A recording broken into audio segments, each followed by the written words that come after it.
Bab 123. Jono bagaikan wayang golek tanpa dalang, kedua lengannya hanya menggantung saja. Ia tak bisa menyeka air mata, keringat atau ingusnya. Sekalipun ia pergi ke rumah sakit, ia tak akan bisa sembuh karena anggota tubuh mana yang harus diamputasi atau digips jika tulang bahunya yang patah. Meski kulit, syaraf atau tendonnya masih utuh. Salim akhirnya mengerti, tak ada gunanya melawan. Belati dijatuhkan, Mardi pun dilepaskan. Kemudian Salim berlutut di samping ayahnya. Sebab jika ia bersikeras mengalungkan belati di leher Mardi, ia pasti akan bernasib sama seperti Jono dan anak buahnya. Meskipun Jono telah melumpuhkan 12 penjaga di rumah klasik seorang diri, namun kini ia telah dilumpuhkan oleh Udin. Salim menangis. Pak Udin, maafkan aku salah. Udin tersenyum sinis. Oh, jadi kalian berdua masih ingin hidup. Sekarang diamlah, siapapun yang berani kabur pasti akan mati. Semua orang jelas takut mendengar ancaman Udin, jangankan kabur, yang tengah menangis dan meraung kesakitan juga langsung diam. Ruang makan Fit tiba-tiba menjadi hening. Udin menghampiri Bahar, memegang pergelangan tangannya untuk merasakan denyut nadinya. Meski masih terasa berkedut, namun sangat lemah. Napasnya pun terhenti. Dari kulitnya yang semakin membiru, terlihat jelas bahwa Bahar kekurangan oksigen. Tubuh dan jaringan otaknya bisa rusak parah jika dibiarkan terlalu lama. Jelas itu pertanda koma, karena hanya jantungnya saja yang masih berdetak. Udin meneteskan air mata, tak kuasa melihat pemandangan itu. Di mata Udin, Bahar adalah yang paling setia, hanya sedikit orang seperti Bahar, yang rela berkorban demi membela ayah mertuanya. Lalu Udin mengeluarkan obat, langsung memasukkannya ke dalam mulut Bahar yang terbujur. Meski tak ditelan, obat itu langsung meleleh seolah mencari jalannya sendiri untuk masuk ke lambung Bahar bersama ludah dan darah. Tak lama kemudian kulit birunya kembali normal, napasnya juga kembali terlihat, lalu matanya perlahan terbuka. Bahar pun akhirnya sadar. Orang pertama yang dilihatnya adalah Udin. Jelas Bahar terkejut dan tak mampu berkata-kata karena ia tahu barusan ia sedang sekarat. Kini ia seperti baru terbangun dari tidur panjangnya. Maka Bahar bertanya, Den, apakah aku sudah mati? Udin tertawa sambil menyeka air matanya. Raja preman tak akan mudah mati, tenanglah. Bahar segera bangun dan berlutut sambil membungkukkan tubuhnya kepada Udin. Den, terima kasih telah menyelamatkan nyawaku. Bahar langsung menangis. Maafkan aku Den, aku tak bisa melindungi ayah mertuamu. Udin tertawa sambil menunjuk Mardi. Ini bukan salahmu, ayah mertuaku tidak apa-apa. Lihatlah. Bahar menoleh kepada Mardi lalu menarik napas lega, Bahar merasakan aliran udara hangat yang terus mengalir di sekujur tubuhnya. Rasa sakit di tulang lehernya yang patah dan rasa sakit di sekujur tubuhnya akibat ditinju, ditendang dan diinjak perlahan menghilang. Udara hangat itu seakan memperbaiki bagian-bagian tubuhnya yang rusak. Lehernya yang dicekik dan dadanya yang sesak akibat terkena pukulan tak lagi terasa sakit. Tak hanya rasa sakitnya yang hilang, bekas luka lama yang sebelumnya telah ada pun perlahan menghilang, kulitnya kembali halus dan penglihatannya pun semakin jernih. Bahar tiba-tiba tersadar bahwa ia telah diberi obat ajaib yang sama dengan yang telah diberikan oleh Udin kepada Soni Nata Prawira. Bahar menatap Udin. Den, apakah ada memberiku obat ajaib? Udin mengangguk sambil tersenyum. Bahar menangis lagi saking bahagianya. Obat ketiga yang dibuat Udin memang berbeda dari obat-obatan sebelumnya. Selain mampu menyembuhkan, obat itu juga mampu membuat orang tampak lebih muda. Tak hanya nyawanya terselamatkan dari maut, penampilan Bahar pun semakin muda dan pulih sepenuhnya. Bagaimana mungkin ia tak menangis? Kegembiraannya tak tertandingi. Rena berani membeli miliaran dan tidak mendapatkannya, tetapi ia malah diberikan secara cuma-cuma meskipun sedang dalam kondisi sekarat.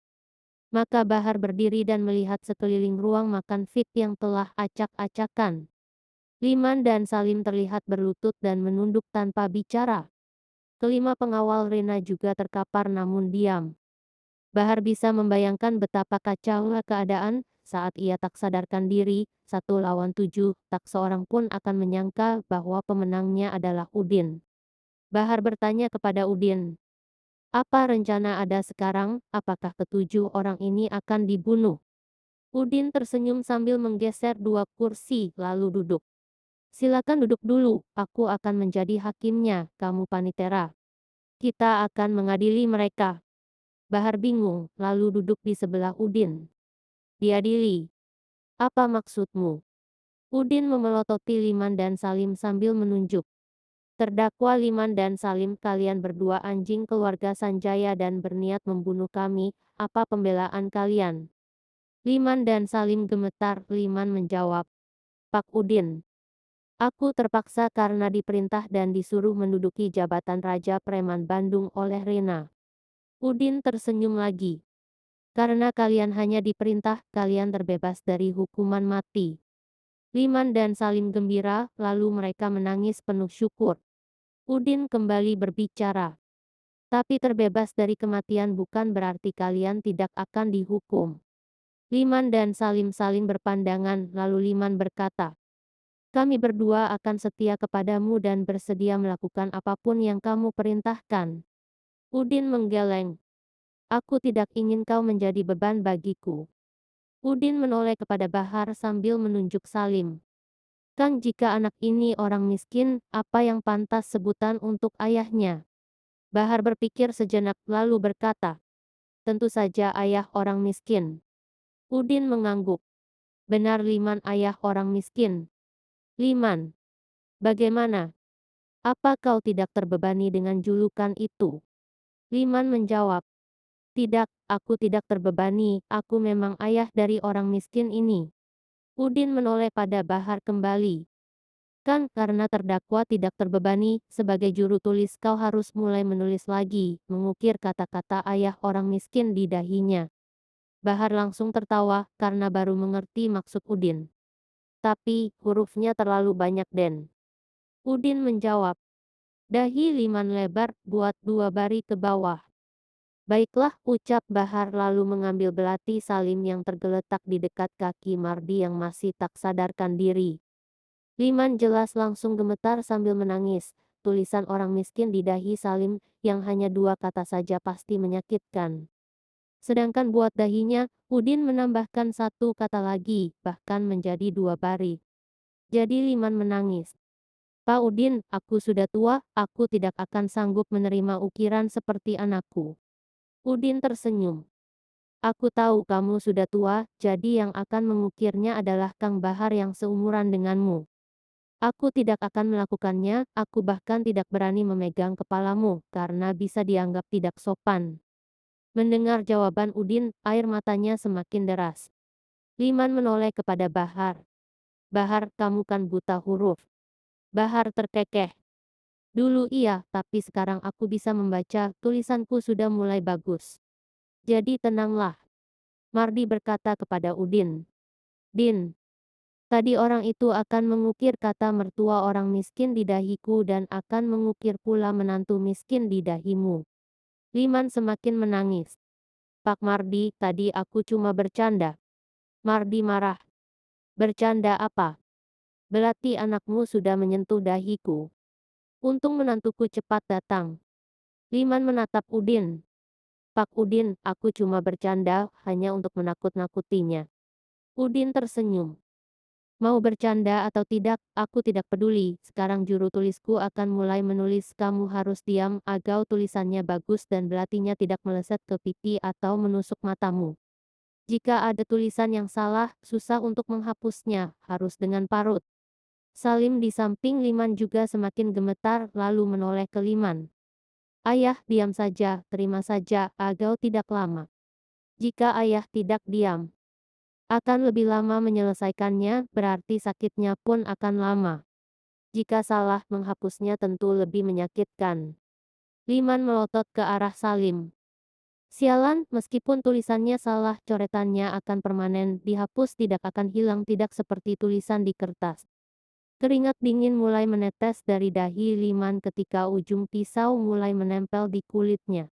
Bahar tak segan-segan menancapkan ujung pisau untuk menulis kata ayah di baris paling atas. Liman tak kuasa menahan rasa sakit setiap kali pisau itu menggores kulit dahinya. Liman menjerit. Namun setiap kali ia menjerit, Bahar memukul kepalanya dengan gagang pisau. Diam. Jangan berteriak seperti anak kecil. Akhirnya Liman diam sambil menggigit bibirnya. Mata Liman mengerjap karena darah mulai mengalir melewati matanya. Karena pisau yang tajam tidak seperti waktu mengukir dahi Salim yang hanya dengan cakar harimau, ukiran di dahi Liman lebih cepat dan dalam. Meskipun ada beberapa huruf yang tercoret hingga panjang, tulisannya masih tetap terbaca. Salim hanya bisa meringis melihat dahi ayahnya diukir dengan kalimat yang lebih panjang dari tulisan di dahinya. Setelah selesai, Liman menangis sambil memeluk kali Udin yang duduk di kursi. Bolehkah aku pergi sekarang? Aku belum bilang sudah selesai, kata Udin dengan cemberut. Udin memandang Salim. Berikan ponselmu padaku. Salim segera menyerahkan ponsel Apple versi terbaru miliknya kepada Udin setelah membuka kuncinya. Lalu Udin membuka aplikasi untuk merekam video. Ia berkata, dengar, aku ingin merekam sebuah talk show kalian. Jika hasilnya bagus, kalian boleh pergi. Tapi jika hasilnya jelek, kalian harus mengulangnya. Jika satu kali salah, salah satu jari kalian akan dipotong. Jika salah dua kali, dua jari kalian akan dipotong. Mengerti? Liman mengangguk. Aku akan patuh asal aku tidak dibunuh. Udin mengangguk. Aku akan beri dialognya, kalian harus menghafalnya. Jangan sampai salah. Mengerti? Mengerti Pak, mereka berdua mengangguk. Udin mengetik dialog di ponselnya sebentar, lalu menyuruh Liman dan Salim mendekat. Sini. Bacalah dulu, lalu hafalkan. Liman dan Salim saling berpandangan, lalu Liman berkata, jika kami bacakan dialog ini, kami tidak akan pernah bisa tenang seumur hidup karena kami pasti akan diburu oleh keluarga Sanjaya untuk dibunuh. Udin tersenyum lagi. Jadi kalian lebih takut oleh keluarga Sanjaya daripada aku. Mereka berdua saling pandang lagi. Udin berkata lagi, jika video ini bagus, kalian masih punya waktu satu malam untuk kabur dan hidup dengan tenang. Kalian tidak perlu khawatir akan diburu keluarga Sanjaya. Namun jika tidak, kalian justru akan mati di sini olehku. Liman berkata, Pak Udin, aku sudah puluhan tahun tinggal di Bandung. Jika aku harus pergi malam ini, aku akan meninggalkan banyak harta benda. Jadi kau ingin tawar-menawar denganku. Jika tidak mau direkam, artinya kau memilih mati di sini. Tanya Udin. Salim segera menimpali. Bukan begitu maksud ayahku, kami jelas memilih hidup. Kami bisa kabur ke Jakarta dulu malam ini, lalu ke Malaysia esok hari. Harta akan kami tinggalkan. Ayahku kebetulan memiliki rumah di Malaysia. Kami akan tinggal di sana. Liman akhirnya mengangguk. Baiklah, siapkan kameranya lalu rekam kami, kemudian mereka berdua mundur menjauh dan menatap kamera. Udin mengangguk. Lalu berkata, siap beraksi. Kata Udin sambil mulai merekam. Kamera ponselnya diarahkan ke Liman dan Salim. Salim, halo semuanya, aku Salim, orang miskin. Sambil melambaikan tangannya ke kamera. Liman, aku Liman, ayahnya orang miskin. Liman dan Salim, bersamaan kami berdua akan melakukan talk show. Salim, teman-teman, baca tulisan di dahiku, ada dua kata, aku sengaja menulis ini untuk mengingatkan diri sendiri jika aku ini orang miskin yang tidak boleh sombong. Menunjuk dahinya sendiri. Liman, melihat anakku menulis itu, aku sebagai ayahnya harus mendukungnya, jadi aku pun menulis ayah orang miskin. Menunjuk dahinya. Salim, kenapa sebelumnya aku sombong? Karena aku sudah menjadi anjing keluarga Sanjaya. Liman, benar meskipun keluarga Sanjaya kaya. Tapi mereka sebenarnya memalukan karena mereka memiliki anak yang suka makan tinja. Salim menoleh kepada Liman soal anak dari keluarga Sanjaya yang suka makan tinja. Aku juga sudah menonton videonya. Selain harus makan tinja setiap 2 jam, perutnya juga harus sampai kenyang. Apa menurutmu itu normal? Liman menggeleng, jelas tidak normal. Itu sangat memalukan. Salim setuju. Sambil mengacungkan ibu jarinya, jadi menurutku tidak pantas keluarga Sanjaya bersikap sombong. Liman, jadi bagaimana nasib anak keluarga Sanjaya yang suka makan pup itu sekarang? Salim, kudengar bahagia karena pup selalu disediakan oleh keluarganya, dia tidak perlu mencarinya sendiri. Liman, luar biasa. Pelayanan yang istimewa. Dari mana sumber pup itu?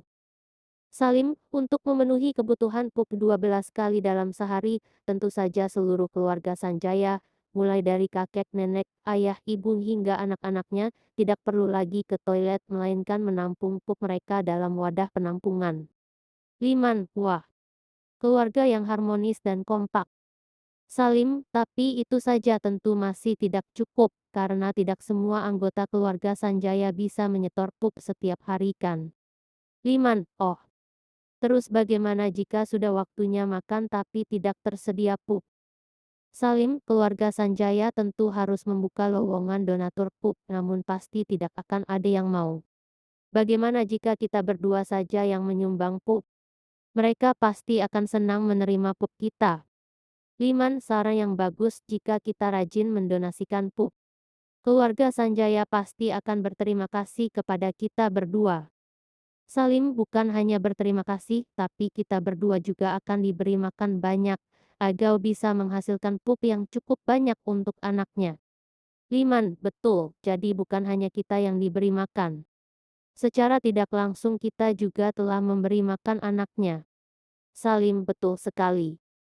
Selain mereka harus menghormati kita, anak yang diberikan pup oleh kita juga harus mengakui kita sebagai ayahnya, karena dia tak akan hidup tanpa pup kita. Liman, apa menurutmu keluarga sombong seperti mereka akan mengizinkan anaknya menghormati dan mengakui orang miskin seperti kita sebagai ayah? Salim, tentu saja, jika tidak, mereka benar-benar tidak tahu berterima kasih dan tidak tahu bagaimana cara bersikap baik. Liman, tapi aku ragu, karena kita berdua orang miskin, sementara keluarga Sanjaya kaya. Salim, kaya belum tentu punya hati yang mulia. Sedangkan kita rendah hati dan ingin berdonasi. Orang yang rendah hati dan miskin lebih mulia daripada orang kaya. Jadi jangan ragu. Liman, oke, aku mengerti. Salim, masuk akal kan? Liman, oh ya, selain putranya, Rina Sanjaya juga punya kebiasaan buruk loh. Salim, apa kebiasaan buruknya? Apakah dia juga makan kotoran? Liman, menggeleng tidak. Sejak umur 17 tahun, Rina suka meniduri siapapun.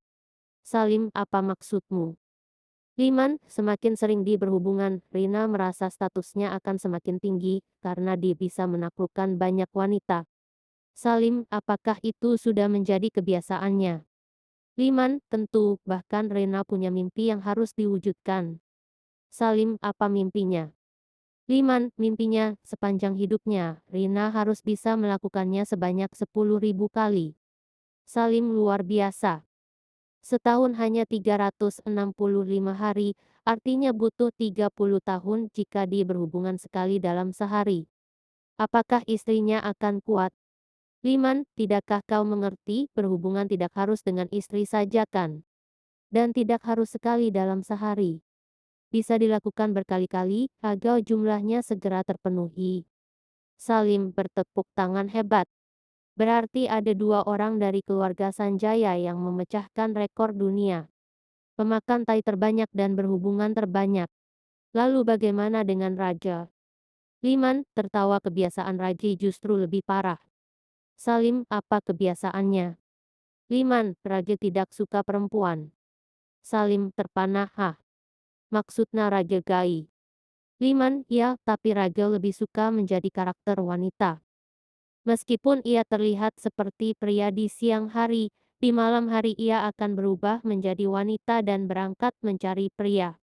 Ia menyukai pria yang kuat dan berani. Ia bahkan merekrut 5 pengawal bertubuh prima. Salah satunya adalah Jono. Selain jago berkelahi dan gemar membunuh, di malam hari kelima pengawalnya Ti harus melayani Raga. Salim, ya ampun. Keluarga mereka sangat hina sekali. Liman, jadi kesimpulannya, keluarga Sanjaya benar-benar gila, tidak ada yang waras. Bersambung.